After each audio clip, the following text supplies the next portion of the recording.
पाने के लिए नहीं होंगे प्रभु जी, अगर आत्मा से आदमी जो है इतना ममता हो जाता है कि नहीं छोड़ पाता है। पैसे के लिए होंगे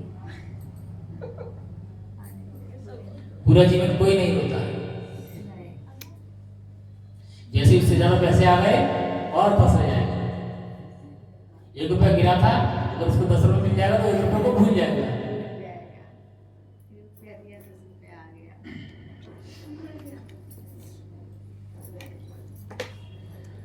आगे प्रभुपाद कहते हैं, आत्मा के अस्तित्व को न मानने वालों को वेदांतवादी नास्तिक कहते हैं।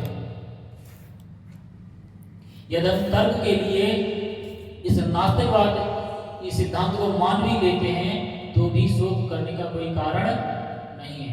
आत्मा के प्रत्येक अस्तित्व से भिन्न सारे भौतिक तत्व सृष्टि के पूर्व अदृश्य रहते हैं और इस अदृश्य रहने की सूक्ष्म अवस्था को ही हम दृश्य अवस्था आती है।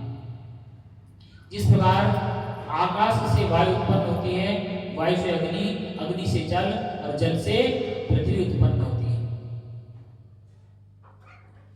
क्या बताया? हवा वायु कहां से आती है? आकाश से। और आकाश से क्या होता है? वायु से क्या होता है? वायु से अग्नि उत्पन्न होती है। अगर किसी भी स्थान की वायु खींच लिया जाए तो वहां पर आग नहीं जला सकते, कितना ही प्रयास कर लीजिए।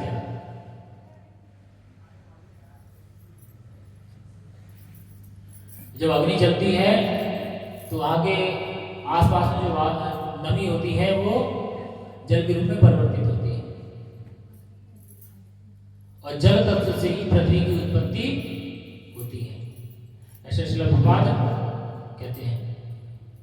और फिर पृथ्वी से अनेक प्रकार के पदार्थ प्रकट होते हैं, जैसे एक विशाल गगनचुंबी महल पृथ्वी से ही प्रकट है और इसे ध्वस्त कर दिया जाता है तो वह अदृश्य हो जाता है और अंततः परमाणु रूप में बना रहता है।